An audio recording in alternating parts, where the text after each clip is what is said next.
तुम मांगो मुझसे, तुम्हारा मांगना अच्छा लगता है।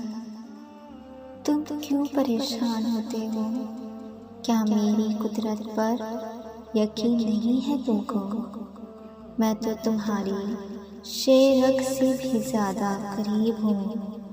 जब तुम अपनी माँ की नीयत पर शक नहीं कर सकते तो उस पर कैसी बेयकीनी जो तुमसे 70 माँओं से बढ़कर मोहब्बत करता है।